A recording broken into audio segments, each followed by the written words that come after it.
evening, everyone. Welcome to Film Snobbery Live. I think this is, what, episode 55 of Film Snobbery Live? I'm your host, the Film Snob, Nick Baisley, and I'm joined this week, as I am every week, by my co-host, director of Stuck Like Chuck, Jerry Cavallero. Jerry, say hi to the folks. Hi, folks. Yes, you're going to have me every week for the rest of this show because you can't get rid of me. Last show, everybody. Last show. Yeah, you're going to introduce a new show next week with a new title. Yeah. That being said, actually, Jerry, yeah, we actually do have a new show that's going to be coming out in the near future. We're getting some of the little vagaries kind of sussed out. Music, graphics, a few other things. We really want to launch it with a bang, and because, you know, it's a daily show. It's Film Snobbery Daily. It's going to be real short form if you guys haven't heard us talk about it yet. Short form, like 5 minutes or less, all your indie news, tech stuff, gear, all that kind of fun stuff, all crammed down into one easily digestive morsel that you can take with you on your iPhone, iPad, Android, computer, whatever, all over the place. So we've got a great show for you tonight. Great show mostly because this will be the part where we talk about tonight's guest. What I did was I decided to open tonight's show up to everybody. Now, you might see me kind of getting back up and, you know, kind of moving back and forth between here and there's a computer over here, production computer. Director Ryan Nishan is actually not with us this week. It happens. I don't know why, though, because he actually didn't call or anything like that. Ryan, you son of a bitch. You know what, though? There are a lot of other people who aren't here, too, because it's a lot of people are actually at Sundance right now. We actually might have a call-in from Sheri who might call in from Sundance, talking about some stuff going on there. That may happen. Otherwise, we're actually leaving most of the show open to you guys. We want to know if you guys have anything that's going on in your kind of indie world that you want to talk about. If you've seen any good indie movies lately, or if you have any questions about things like crowdfunding, or if you have a project that you want to talk about. We do have a Indiegogo project of the week I'm going to talk about a little bit later in the show called Latchkey. It's going to be really cool. I've got the video. The audio on it's a little low, so it might you might have a hard time hearing it, but I'll give you the URL and everything. You guys will be able to go out and check it out yourselves. Basically, tonight it's kind of like Film Snobbery After Dark, a little almost like radio-esque. Like, we're just basically going to start riffing on some stuff. If you guys want to join in what we're doing, please do. Always feel free to join us over on our Twitter, twitter.com/filmsnobbery. Obviously, we want you to like us on Facebook, facebook.com/filmsnobbery. And if you guys want to call into the show, you guys can call in anytime at 508-499-3669 from your mobile or landline phones, as well as you could actually just Skype us. Film Snobbery is the username. We've got some great stuff coming up in the near future with Film Snobbery. I've been a little quiet the past week. We've had just a lot of things going on, but we've got a lot of positive things going on. Join us, please, January 30th. Sunday, January 30th, for our inaugural event. Film Snobbery Live presents A Day at the Palace. Starts at 1 p.m., goes to 6 p.m. We're cramming in 4 independent films. Gary King's What's Up Lovely, Doran Kipper's Misdirection. Both of the directors will be in attendance. We'll also be showing Ink by Jamin Winans and 350 by Maurice Chevet. So it should be a really, really good evening, or day, evening, a little bit of both. It's going to be fun either way, as long as we don't get snowed in here. It's going to be all happening down at the Palace Theater down in downtown Danbury, Connecticut. It's going to be really just a great time. I'm going to be there. You know, like I said, Gary King is going to be there. Doran Kipper is going to be there. Doran, for those of you who don't know, director of Misdirection. It's a short-ish kind of film. And it actually happens to be about, like, magicians. He is a magician. He's going to be doing some illusions for everyone. It's going to be awesome. So, that being said, everyone really should join us. And also, for our online friends, if you guys, if you put in the, what do you call it there? Promo code. If you put in the promo code FilmSnob130, you'll actually get $2 off your admission, so tickets will only be $10, and that's $10 for the entire event. So not just for not just per movie, for the entire event, $10, and otherwise $12 at the door. Either way, for an entire kind of afternoon of independent film plus a live Film Snobbery live show, it's live, as Jerry would say. Film Snobbery live show that will be there. We'll be interviewing Doran Kipper and Gary King. It'll be interactive. It's going to be fun. It's going to be awesome. We want everyone to show up if you possibly can. If you're from Massachusetts, Connecticut, New York, whether it's New York City or New York State, come on over, come on down, come on up. It's going to be a really good time. You really should check it out. I've been to this particular theater, for 2 different film festivals and at 2 separate years. It's a great theater to show films in. It's a big theater, very kind of majestic. I mean, the name Palace kind of really fits it. It's just got that historic kind of grandeur kind of to it. It's awesome. So that's that. So join us again January 30th for that.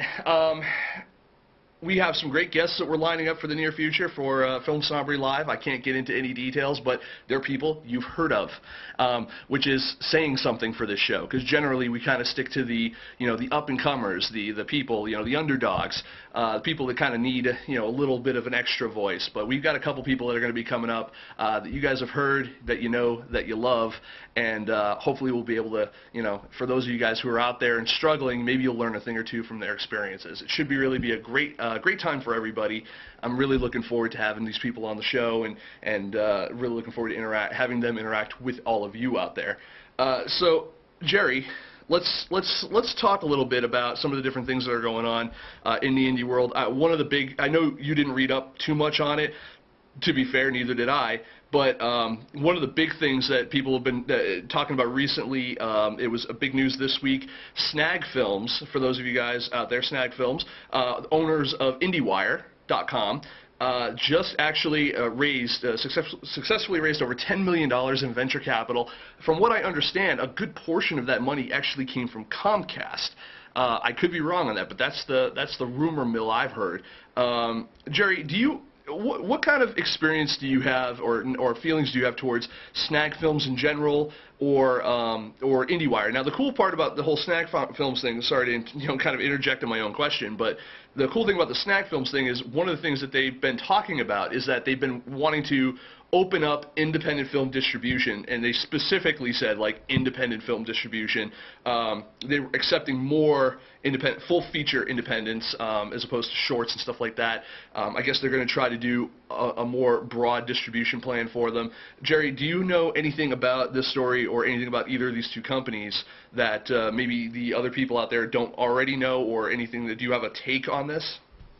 I probably don't know more than the people in our chat room, but the whole thing with Snag Films was that it was pretty much exclusively for documentaries.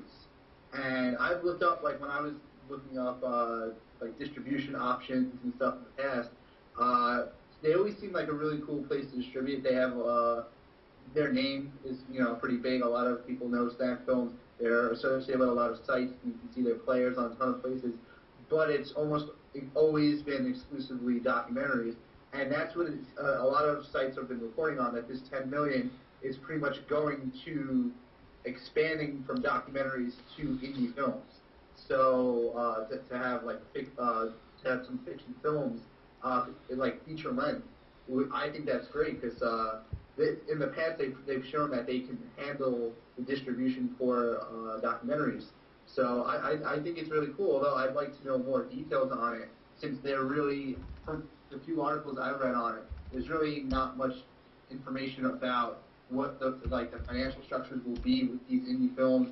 If it's going to be a way to make money for indie filmmakers, how they're going to be promoting this and doing this differently than the documentaries. So they really didn't go into much detail, or at least in the articles that I read. So I think we have to wait for some more information before we can really make a educated guess or judgment on the whole expansion. Right.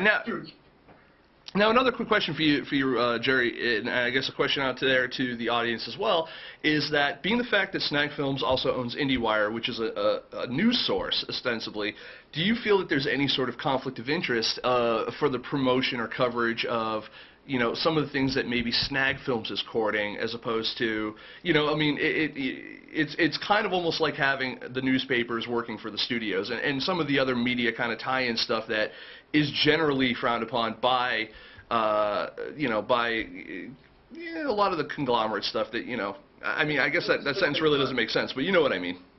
That's always been done. That's how the studios operate. That's why it should be different. Well, it is, but is it right?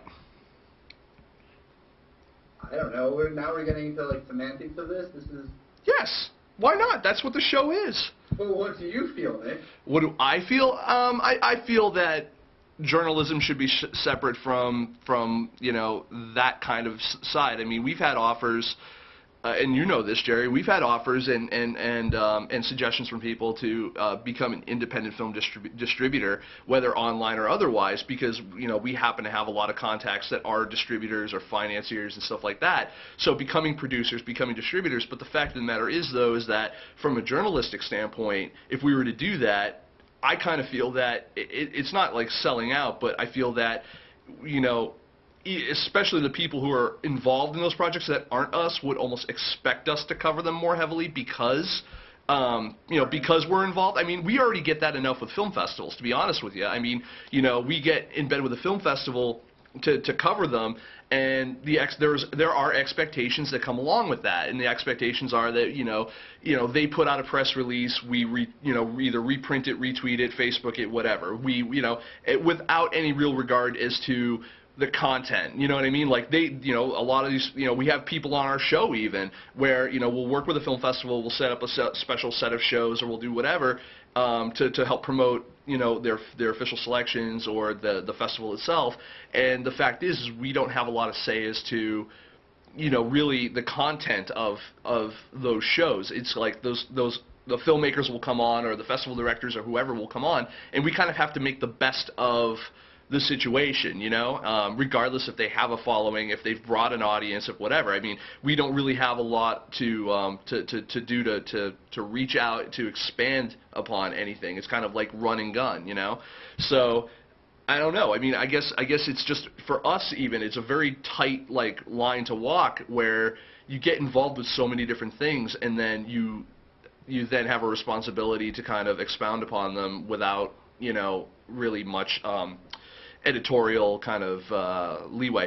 I mean, talking about journalistic integrity, like you don't want to skew what readers see the site as. You don't want them to think you're only going to be covering these films now, or you're only covering films that are partnered with you, and that your reviews will be altered and there'll be better reviews for those films. And I know you worry about that sometimes with Indiegogo, that we're a partner with Indiegogo. But we still talk about Kickstarter all the time. We have people that are doing Kickstarter campaigns on the show. We try not to, make anyone think that we're, exclusively going to talk about Indiegogo and no other crowdfunding sites. And you're kind of taking that to a site that's distributing films and covering films. But I think as long as you're upfront about the fact that this is a partner film, this is a paid editorial or something like that. Mm-hmm. I see that all the time, especially on bigger sites like Slash Film or Film School Rejects. They would say this article is a paid editorial, or this company is a sponsor of this. The right. ads on the site do not reflect Right, but I mean, those are general, you see that a lot on even, on television shows, like the ideas expressed in this, or actually you hear that a lot on DVD commentaries. The ideas expressed on this particular commentary do not, whatever. We actually have someone calling in, though. Let's see exactly what we've got going on here. Hold on one moment. I'm afraid I'm boring people. No, not at all. Hold on. Answer. This is kind of cool to say. Hello, caller. You're on Film Snobbery Live. Who is this? Hey, Nick. This is Sheri. Hi, Sheri. How are you? Good. And you're out in Park City right now, huh? Oh, yes, I am. So I was reading the Twitters, and I hear that you're on your way to you're going to be on your way to either was it a party or a screening or both? Right. I'm going to see the world premiere of Pariah film tonight. Right, now that Miles Maker has something to do with that one, right? Yes, Excellent. I'm going to go pick up the ticket in a couple minutes, and then along with that comes the opening night party. So I will be making the scene. Making the scene and making the green. No, that's good. So what's the vibe out there this year? Because from what I'm understanding from some of my the other critics and stuff out there, I've heard from like Mike Rotman, who's not a critic. Okay, he's another showrunner, but Mike Rotman. But I've heard also from like Greg Valente, who's a local critic up here. They're all saying that this feels a lot more kind of classic Sundance, like where people are actually, there are deals being made and movies are actually getting seen, and not just the big blockbuster kind of indies. Like the smaller indies seem to have a shot this year. I don't know, because tonight's the opening night. There hasn't been that many screenings so far. Really, everything falls into full swing tomorrow. As far as the pre-festival press goes, I think that you're probably right. There's a lot more positivity going on here. But do realize that the deals coming out of here are going to be far more reasonable than in the past. You're not going to see, millions of dollars being thrown around at films. They're going to be maybe rights bought for a certain window, but not for all of them, not all rights deals. They're going to be for much more reasonable amounts of minimum guarantee. As always, you have to be careful that when they announce it as a deal, that it's not really service deal. Right. Sometimes that happens too. It's just not announced that way. But right now it's not that crowded. Tomorrow, starting the weekend, everything will come alive. Right now it's still very reasonable to walk on the streets and not be jostled around and too crowded, and the shuttles aren't packed yet and that kind of stuff. But I imagine as people get in tonight and tomorrow morning, it'll start picking up and really looking like the crowded festival that it can be. Nice. Have you run into anyone from kind of our general pool of people that we both know kind of yet? I mean, I know Gary King is up there, obviously. You're up there, and anyone else? Well, I keep missing Gary. I was over at the New Frontiers house this afternoon, and it's very amazing the things that are happening over there. Very interactive projects, not just Lance Weiler's, but also there's a Chris Milk production. It's a Johnny Cash project is what it's called. If you go to the website, johnnycashproject.com, it's where fans of Johnny Cash can upload fan photos, like fan art, and then they choose which pieces of art they're going to incorporate into video and set it to Johnny Cash music. Now, we actually did... go ahead. Sorry, finish up. I interrupted. The video showing at the moment in there, and then they show you many of the framed pictures from the fans that have come from all over the world. Cool. Now, Michelle here, Mojave44 from the audience, asked. She wanted me to ask you about Lance Weiler's Pandemic 1.0 setup. Like, are you allowed to talk about anything that you saw there, or is this kind of a private kind of thing? Now, I did see I did see some of the stuff that Lance was working on last year with Pandemic, including his app that he was developing. But what else did you see while you were there, if you can talk about any of it? Well, I mean, I don't think that it's super secret, since today was the first day that the exhibit was open, so members of the public were going in and looking at it. And right now, all there is to see is you walk into a room, and on 3 walls, and literally big as walls, is our video installation, sort of showing you what an epidemic looks like, what cells of an epidemic, in the world would look like, something that the World Health Organization would show you on a website. Oh. However, this one is going to be, a pandemic created by land.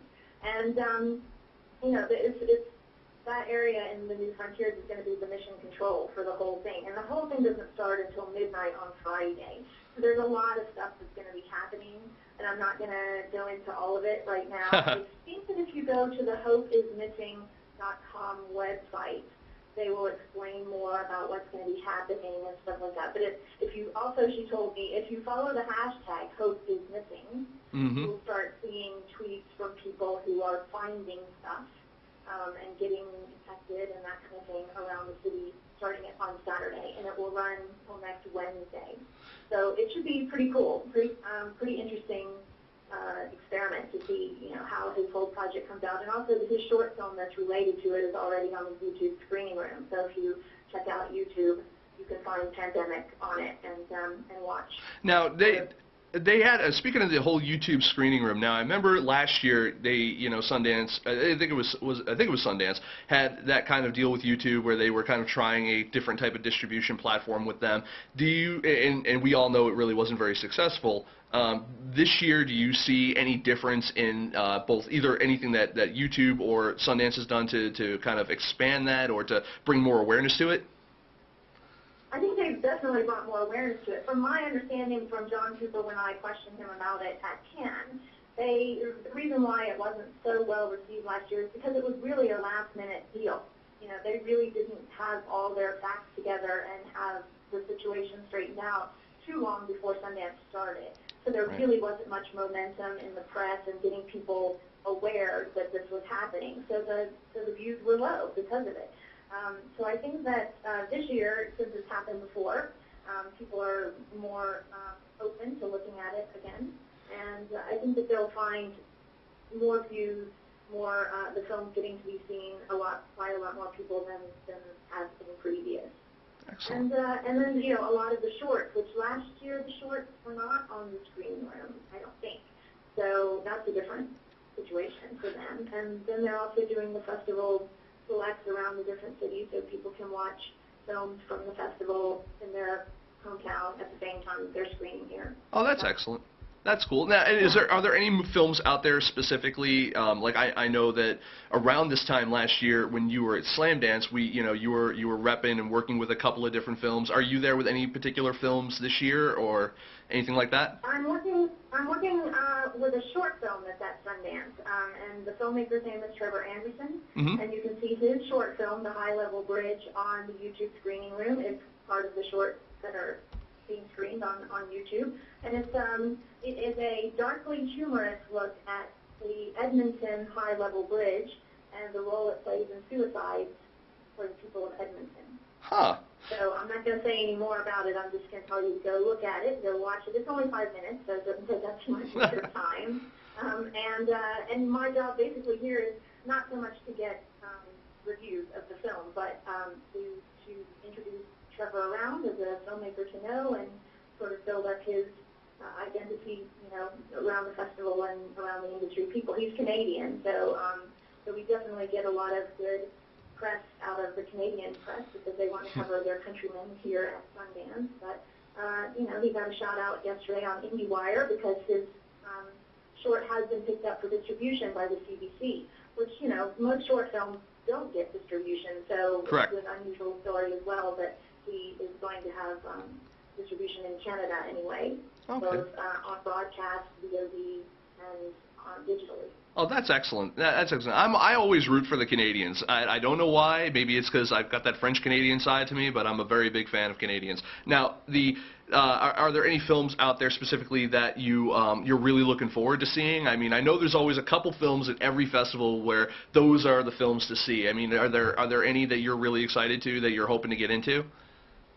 Yeah, I don't think that I'm going to get into any of the ones that I'm interested in seeing because they're the ones that everybody wants to see, or they're definitely closed off for bigger industry and celebrity types. I would love to see Morgan Spurlock's The Greatest Movie Ever Sold because I think that it's just going to be a good take on branding and product placement and being sponsored, which is all the things that as a marketer I'm interested in hearing about. So probably I won't get in, but I would have liked to see that. I would like to see Red State.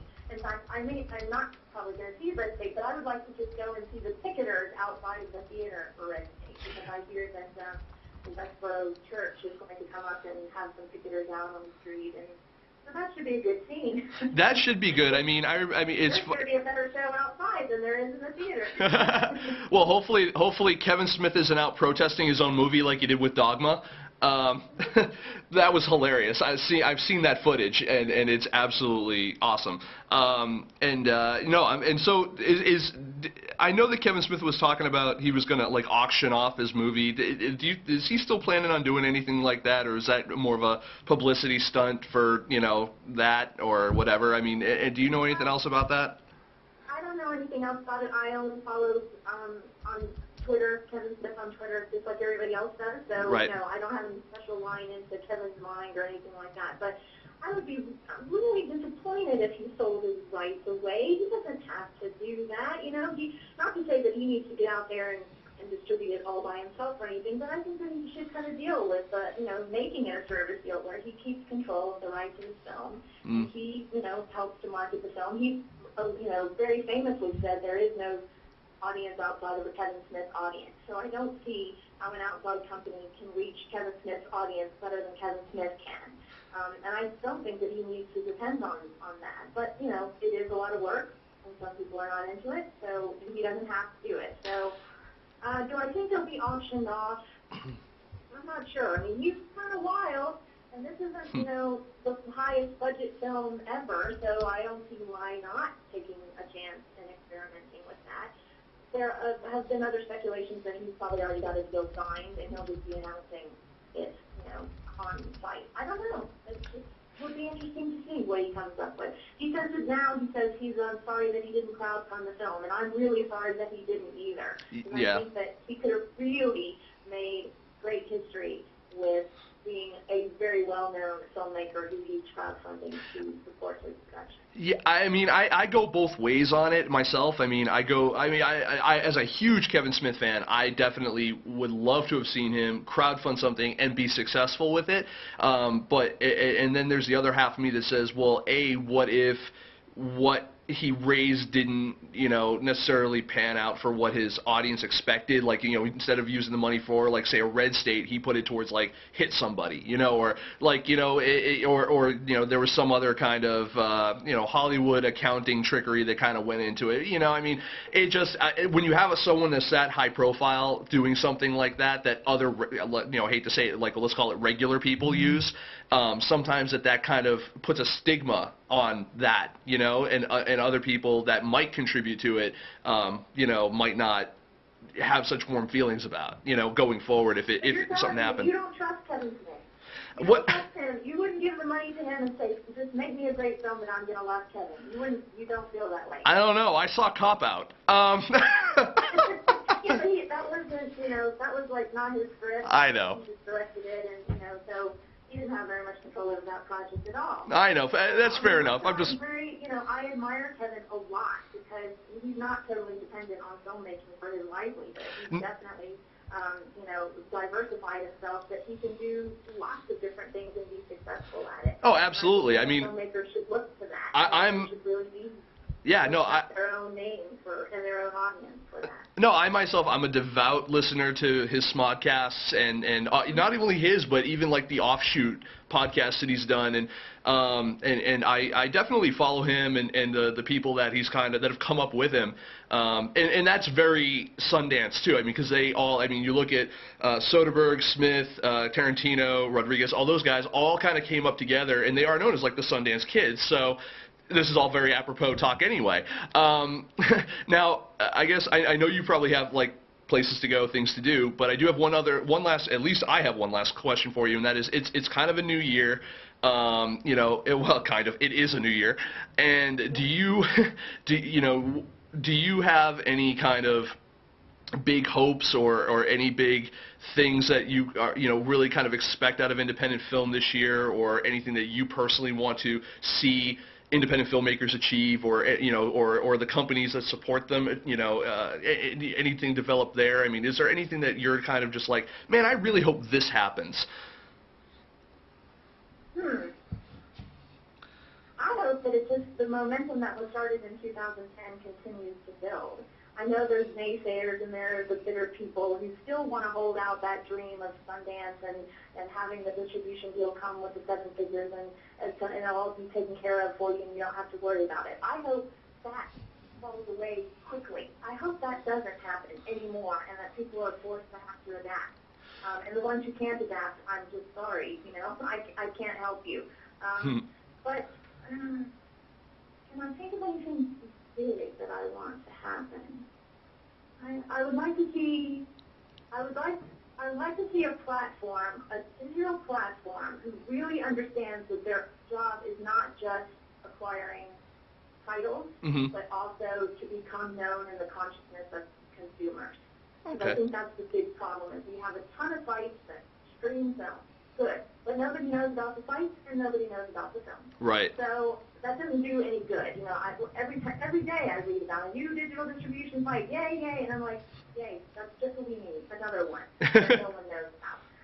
So I have really high hopes for Snag Films, actually. I hope that with this new money that they have coming in, I'm a little worried that they're getting too diverse before they're even in the consciousness of the people. They were known as a place for documentaries, and I think they should have maybe stayed with that genre for a while until people really knew that that was a good destination before they sort of diversified out into narrative. Mm-hmm. But I hope they do a lot of spending their money on getting audience instead of getting films. It's all well and good to have acquisition going on, but you also have to have people know you exist. And right now, Netflix is the one to beat, and that's going to take millions, to get people to know about you. So I hope they're planning something. No, and I'm glad you brought that up because, I mean, that's exactly what we were just talking about right before you called in, and as well, we were talking about the whole Snag Films thing, and how it's interesting now that they're got that really nice big cash influx. The question is, what are they going to do with it? And you're absolutely right as far as continuing building momentum. Throughout, from last year to this year, and also about, building that audience. I know you've said it. I know Chris Jones has said it. John Reese, all those guys, the Film Courage people, myself, everyone that kind of is, that's been kind of a mantra for everyone that we all deal with, I think, collectively, for the past at least year, 2 years that we've been kind of all, in our little circle, as it were, our group, community. It has been trying to be about building that audience, and I think that's going to continue to evolve, and I would like to see, like yourself, I would like to see that one kind of brand stand out, and I think that's a big thing that is not unifying the independent film as a genre, as a filmmaking community, or any of that. It's just there's no recognizable brand that people can say like, oh yeah, I want to watch an indie movie. Well, I'll go to Snag Films, or something like that. There's I had high hopes for indie flicks for a long time, and they've got some kind of cool, kooky things going on over there, but it didn't blow up the way I had hoped that it really would, because I thought that they had some good concepts, but their selection of movies wasn't always the best. Or not the most discerning, let's put it that way. But anyways, I think that's good. I mean, do you have anything specifically, while we have you on, anything specifically that you want to promote that you're working on in the future or now or anything else? I have some things that I'm working on in the future, but I can't talk about them. No! I think we're going to be making an announcement at South by Southwest. I'm planning to go to South by Southwest. Well, we'll finally meet you. It's going to be something interesting, for the filmmaking community. Me in concert with John Reese and the Film Collaborative, we're going to release something jointly. Great. So watch this space, but I don't want to make an announcement yet. I'm not sure if we'll be completely ready to launch it at South by Southwest, but we'll be talking about it anyway. Great. Well, I'll be there. Hopefully I'll get the exclusive. Yeah, sure. Why not? Why not? We want, as many people as possible to know about it. It's for filmmakers. It's not for the general public, And, Great. So any place that caters to that, we want to talk to. We want to, bring you into the story for sure. Excellent. Yeah, so I'm just here looking at the trends, meeting people. I just said on Twitter today, I ran across 4 people who showered at me on the street because they knew me from Twitter. So please, tell me again why Twitter is useless. It's not useless at all. It's like a great tool for meeting and networking, and then you meet people in real life and you already know them. So this year specifically, has been so far for the first day really great, meeting people I had never met before but knew already. No, Twitter to me is the good icebreaker, so you can kind of get through the kind of the interview questions of when you meet somebody, and then it's like you already have something in common, so you can continue the conversation. I completely agree with you on that. So yeah, I hope you have a great time at Sundance. If anything else cool happens, please feel free to let us know. I'll tweet it. Yes, she'll tweet it. We'll know. Follow. What was the hashtag one more time that we're making sure everyone follows? Hope is missing. Hope is missing. Okay. All right. So. Hashtag hope is missing. Hope is missing. So, and then, ladies and gentlemen, Sheri Candler. Sheri, thank you for taking the time. I know that Sundance and any festival, for that matter, is very, very busy. I do thank you for taking a few minutes out to kind of chat with us before you go and party up. You're welcome, and I'm going to load my pictures up to Flickr because I've been putting them on Facebook from my phone, but not everybody can see them, so I'm going to move them to Flickr, and I'll tell everybody on my page on Facebook. Interesting thing. I think that Flickr just integrated with Facebook. Oh, did they? You can now log into. I know you can now log into Flickr using Facebook, and I heard that there is or will be some sort of integration shortly. Okay. So yes, great. Well, thank you, Sheri. You have a great night. You too. Bye. Take care. Bye. Sheri Candler, anyone? For those of you guys who don't know her, you can follow her at Sheri Candler on Twitter, twitter.com/Sheri Candler. Yes, so there we go. She's at Sundance. I am not. I'm not at Sundance because I'm focusing a lot of my energy right now on South by Southwest. I know we talked about, it was brought up in conversation. I will be there this March. I will actually be speaking there. My panel, I wouldn't even call it a panel because it's just me. It's more of like a lecture or seminar type of thing called Your Baby is Ugly. So if you're in Austin, Texas for South by Southwest and happen to be able to afford a ticket to go, because they are kind of expensive, look me up. Check out the little seminar. It should be fun. Your Baby is Ugly is kind of my brainchild as of late. Is something that I really am passionate about. Something I've been kind of talking about now for months before I even got into South by Southwest. I didn't have the name for it. I had a different name for it, but I actually have to give credit to my friend Adria Richards. You can follow her on Twitter as well, at Adria Richards. She's the one who actually came up with the name Your Baby is Ugly, and it just fit the concept of the talk so well. So, anyway. that your movie sucks. Pretty well. It's not about. But that was the original title because that's what you always kept saying to me, and I assumed you were talking about some kind of lecture. Yes. Yeah. No, I was just talking about how your movie sucks. No. I kid. Jerry's movie is actually very good. That being said, we actually I want to segue out of this now because we had a caller. It's great. I want to talk about our Indiegogo project of the week now because I think that now's a good time to do that.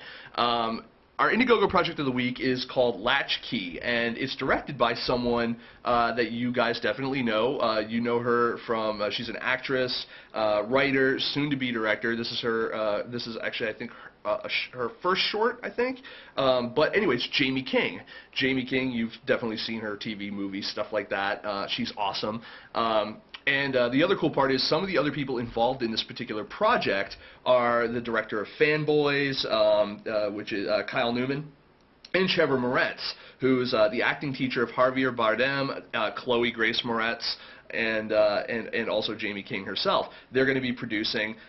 They intend on submitting their movie to Cannes, Sundance, South by Southwest, pretty much all the major ones. So they're really looking for high production value. Obviously, if you have someone like Jamie King in it, you already have halfway decent. I say halfway decent like it's a bad thing. No, she's actually a very good actress. Actually, everyone that is in there is very talented. It should be interesting. Anyway, it's called Latchkey. You can find it over at www.indiegogo.com/latch-key, Latch-key. They're looking to raise $12,500. They've got 27 days left, and they've raised $650. Now, I'm looking at this, and they probably only did like a 30-day campaign.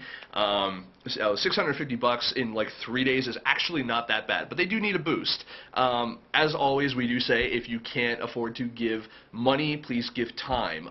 Time tweeting, time Facebooking, or time just talking about it to other people that might be interested in it, because you never know who might be like, yeah, I love Jamie King. I'd give her $50 in a heartbeat. And some of the perks are actually really kind of cool too. I mean, obviously, the more money you give, the kind of cooler they are, but you can get like executive producer, co-producer, actual producer credits and stuff like that, including, that are, you can put on IMDb and all that kind of fun stuff. I mean, and you even have the ability to go like to there's, some private parties with them and screenings and all that kind of fun stuff. So definitely worth a flatter to at least kind of check out.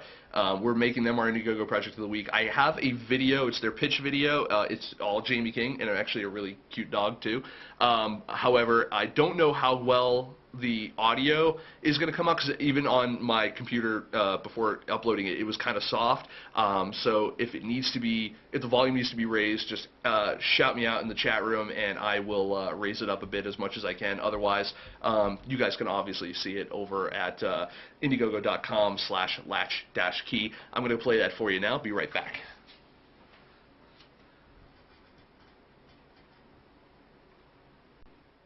Hi, my name is Jamie King. I'm an actress and a writer and a soon-to-be director.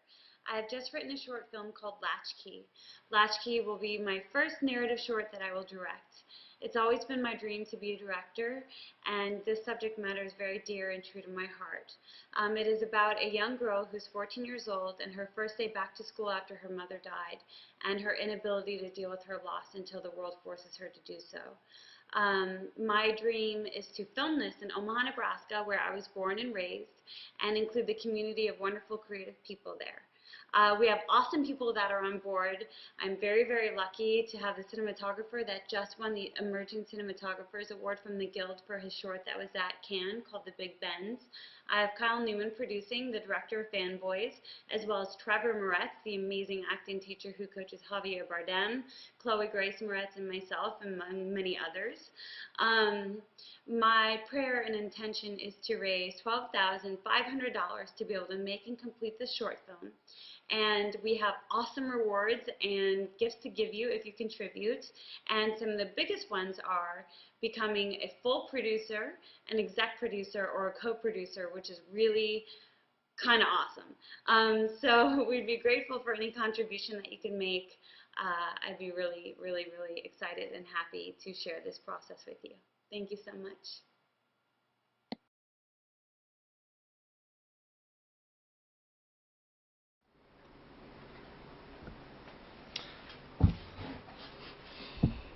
And we're back. Again, sorry guys, what can I say? I've got no director, so I've got to do it this way. Again, we've got about 15 minutes left of the show. We still would love to talk to you guys, anything you guys want to talk about. If you guys even want to talk to us, maybe a little free consulting time for you, talking about film festivals, talking about crowdfunding. I know our good friend out here, Ron, who was on the show last week, Ron Purty, he was talking a little bit earlier about some of the caveats of crowdfunding, and believe me, guys and gals, it is not she's not I'm sorry, I'm reading this. Crowdfunding is not easy. It almost is a full-time job. Actually, it kind of became I'm gonna just check my audio. There we go. And audio has been checked. Hopefully that works. I might have to up it a little bit. Anyways, so that's Jerry. So the cool part about crowdfunding obviously is getting money. Also, you can use it not only for just getting money for a project, but it's also really good especially if you're in post-production or you're in the kind of festival stages of stuff, to go if you're a filmmaker, to build awareness. It's kind of like free advertising that can actually get you money. It's kind of interesting, another outlet to use it as. But crowdfunding is a full-time job. I know people that have gotten jobs from being good at crowdfunding. There are a lot of little sneaky tricks, some of them more ethical than others, to kind of raise your numbers, raise awareness, raise the whatever. But the big thing is you've got to have the content, and even having the content, having the built-in audience, and having the awareness, even that sometimes is not enough. You need to bring in a dark horse or two, an ace up your sleeve, a celebrity or two to really kind of, if they can tweet about it, whatever. There are some great examples of good crowdfunding out there. Communities coming together to support a project. Lucas McNelly, we had him on. He was a Kickstarter project that we had on, A Year Without Rent. He was on a couple weeks ago promoting his project. They raised like $9,000 in 24 hours. It was ridiculous, with the help of the independent film community. And not only that, I mean, you look at people like John Dragonis and Cerise, which will actually be screening in February at the Palace Theater at our FilmSnobbery Live Presents A Day at the Palace. little plug for us. And they raised, I think their goal was like $5,000, and they raised like $6,500. It was like people just kept giving, even though the project was funded successfully, which is a really good indication of people getting behind you as a person, not necessarily just the project. And sometimes that's the key. I mean, you have to go. You have to sit there and say to yourself, okay, I'm passionate about this project, but are other people going to be passionate about this project? Will people give to this crowdfunding kind of situation because they believe in me, they believe in the project, they like the perks? I mean, there's so many variables to consider that you really need to be aware of kind of all of that, and you need to find that audience and what they really are interested in really quick. You need to, it's funny, you see some projects that have a lot of detail involved in them, and you see other, and they don't go anywhere. Like you see step by step exactly what their plan is and what they're going to use the money for and how the perks are laid out and all that, and it's great. I like seeing transparency like that, but there are other projects that are literally like 2 lines of text, a perk or two, and they'll get $6,000 like that. It's really weird. You have to wonder. So anyway, yeah. So let me see here. Is there? Let's see. Yeah, I mean, there's definitely a lot of chatter about it in the audience here. There's. If anyone would like to talk about crowdfunding, again, the lines are open. The number's 508-499-3669, or you can, obviously, you can Skype us. The username is FilmSnobbery. Feel free to add us and Skype us, and we'll chat. Otherwise, if not, fine. We got the chat room over here. The chat room is live every week at live.filmsnobbery.com. Or if you guys want to just watch it on Justin TV, justin.tv/FilmSnobbery. While I'm promoting kind of where we are and what we're doing, another cool thing that for you guys to do and let other people know that you're watching is to go ahead and check into, and this is the first, last week I'll be checking into Miso, I believe. Last week I'll be checking into Miso on my iPhone because I believe I have an Android coming in the next couple of days. If that's the case, I'm very excited. I will have a new phone number though, so those of you who have it, we'll talk. But check into Miso. You can either download the app, it's free on your iPhone or Android, or you can go to www.gomiso.com and check into Film Snobbery Live, and it basically just lets the people on Miso and your friends that are on Twitter or Facebook, if you have it connected or whatever, let them know that you're watching Film Snobbery Live. And why shouldn't they know unless you're embarrassed? Are we that guilty pleasure, Jerry? Are we the like the thing that no one wants to talk about but they love us? I think so. They talk behind our backs. They're like, hey, did you watch Film Snobbery Live last night? Me neither. Me neither. Awesome. Yeah, Dresden Dolly, I have Verizon. You can call me for free. Dresden, I would pay money to call you. 99 cents a minute. That could go either way. Anyways, so yeah, we've got a lot of things coming up. Obviously, like I already said, we have the new show that's going to be launching soon, Film Snobbery Daily. We are making an announcement, and we're revealing something tomorrow. So everyone kind of stay tuned to Twitter or Facebook, stuff like that. We are unveiling something tomorrow. It is actually the poster work for our new screening series going forward. We actually have 2 different posters. One is going to be for the specific event coming up next Sunday. Not this Sunday, next Sunday, at the Palace, and then the other one's going to be kind of going forward. They'll be very similar, but the wording will be different, basically. But that being said, they were done by Miglianico Designs, and they are awesome. I'm really, really excited to work with Tom Miglianico, the principal, the founder of Miglianico Designs. He's a cool dude. He's helping us out by designing these posters. They're going to look real cool. We may see some changes going forward on the website as well, because the guy's a really talented graphic artist, graphic designer, and we've got so much more content that's going to be coming in soon. What we're going to have to do is we're going to have to kind of expand out a little bit of what we have on the site to make room for all the new stuff. I want to put out a call for entries for 2 things. Call for entries, first of all, we have this great screening series, but obviously we want movies to screen. So head on over to screenings.filmsnobbery.com, click on the link that says submit a film at the top. It does cost $10, but most film festivals are triple that for any type of submission. and submit your movie, submit the form. You basically are paying via PayPal.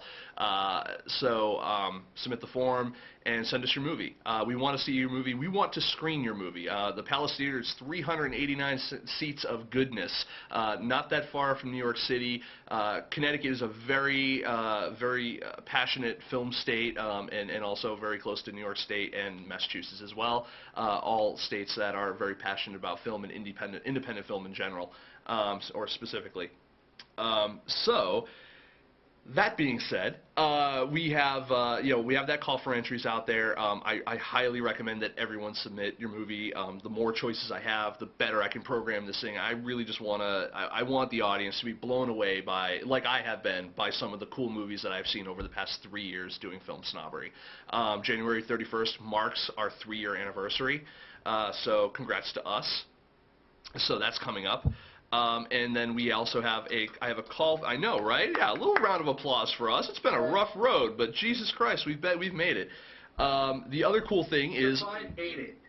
Survived. Yeah, I survived. It's kind of like, coming home after a war, Like, I have a little bit of, PTSD, but I'm working through it. But we have another call for entries, too, that I want to bring up is... Jerry, I think with the clapping, you made me forget what the other call for entries was. Let's see, the movies, and then we want people to... Swag to put off behind you? Well, yes, we definitely want more swag behind us, because I can still see Wall, and the Waterhole poster, we moved it. We got so much, gripe from people in Twitter and on the chat room, we moved the poster. Anyways, let me think. Anniversary, call for entries for the screening series, call for entries for... Jesus Christ, I had one more thing, and I completely blanked on it. Sorry for congratulating you. I know, Jerry. You kind of threw me for a loop, because you were nice to me for a minute. That's what I get. What else is it? Well, see, it's like now it's derailed the entire show because I'm that person. I'm going to obsess over it. I guess the other thing is another thing I want to mention is that we have let's see, new show site, swag, call for entries for the screening series, and then obviously, if you'd like to be a guest on Film Snobbery Live, we would love to talk to you about your project, talk to you about and just spreading awareness of your project to our audience. You can always email me, admin, or I usually do it nick@filmsnobbery.com or admin@filmsnobbery.com. Either one will work. It all goes to me. I've got like 6 email accounts on this thing, which that email will be fun to import tomorrow. That being said, South by Southwest, I'll be there. Hopefully you will be. And that's really all we've got going on that I can think of immediately. I know there was one more thing, and as soon as I cut the camera, it'll be there. But, that being said, let's see. Just keep vamping. I know, right? Let's see. Stettler Army. What do you guys want us to talk about? What do you at? No, we're done. It's 10:57 Eastern Standard Time. You guys all know you can join us every Thursday night, 10 p.m. Eastern Standard Time here at live.filmsnobbery.com. I have been and will continue to be your host, Nick Baisley, sometimes known as the Film Snob, and that is my co-host, Jerry Cavallero, that we've let say more than 2 sentences tonight. I want to thank Sheri Candler for calling in from Sundance, Park City, and I want to thank the audience for being here tonight. I want to thank Michelle, Jake, Darren Levine from the New York City Filmmaker Festival. He says, if you really want, Nick, I have last year's posters. Yeah, send them. I'll take them. I'll frickin' take them. I don't care. Thank you. The studio...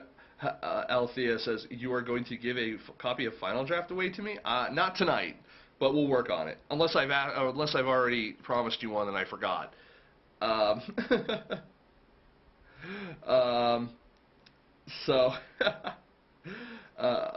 All right, great. No Sanctuary sometime early spring. We'll give her a Celtic. Yeah, give away a free copy of Celtics. Nice. Yeah, we're cutting back a little bit on going to film festivals and stuff like that this year. It's just been so absolutely crazy. last year, and we're kind of scaling back a little bit at the beginning of this year to really work and focus on the big projects like South by Southwest and stuff like that. We'll get more into that probably next Thursday, though. Until then, I want to say thank you to everyone else who showed up tonight. Jerry, Dresden, Dolly, Michelle, Mojave44, Stuart Alethea, obviously, Darren Levine from the New York City Filmmakers Festival, etc., etc., etc. I want to say, I guess because I'm here. Hi, Sam, because we have a person staying with us. Her name is Sam. She was supposed to be down here in the audience. She was supposed to be down here in the studio hanging out, but she decided to not because, I don't know, maybe it really kind of was. Like, she's like, I live here and I don't even want to see this thing. And I'm like, all right, I understand. Well, I want you to film my show. I didn't. Do you want to see me film my show? It'll be so super sweet. No, I didn't say anything like that. Garage. Let's film. Yeah, no kidding, right? It's. Really, come on camera. That's cool. It really does kind of sound like an invite to a porno. That being said, good night, everybody. Cut to credits. Good night.